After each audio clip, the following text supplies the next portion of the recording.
नेहरू परिवार का नाम तो आपने सुना ही होगा, बेशक सुना होगा। लेकिन क्या आप ये जानते हैं कि नेहरू परिवार की कहानी राजस्थान के राजघरानों से गहराई से जुड़ी है? ये एक ऐसी कहानी है कि कैसे एक परिवार का उत्थान राजघरानों के संरक्षण में हुआ और बाद में उसी परिवार ने उस पूरी व्यवस्था को खत्म कर दिया। इसकी शुरुआत 1862 में हुई। 1857 की बगावत के बाद दिल्ली के आखिरी कोतवाल गंगाधर नेहरू के परिवार ने सब कुछ खो दिया था।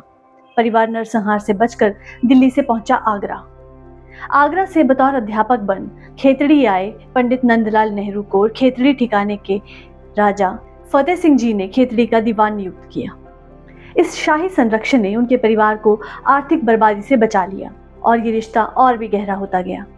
नंदलाल के छोटे भाई थे मोतीलाल, जो इस शाही संरक्षण में बड़े हुए।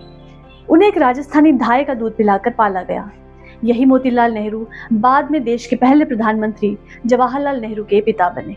मोतीलाल नेहरू की पहली इंग्लैंड यात्रा भी खेतड़ी के राजा अजीत सिंह के वकील के तौर पर ही हुई।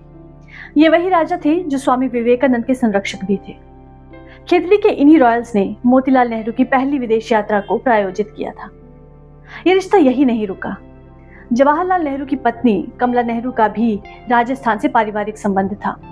उनके पूर्वज भी जयपुर के रॉयल्स द्वारा जयपुर में बसाए गए थे। ये जगह सचमुच इस परिवार की कर्मभूमि थी।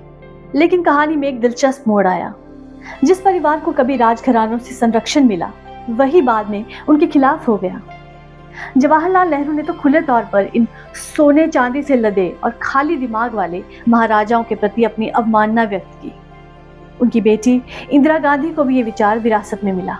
उन्होंने खुले तौर पर 1967 में कहा कि रॉयल्स ने आजादी से पहले अपने लोगों के लिए क्या किया और उनकी उपलब्धियों को एक बड़ा शून्य बताया।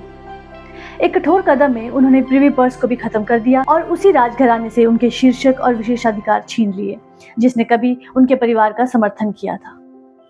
इतिहास की विडंबना देखिए।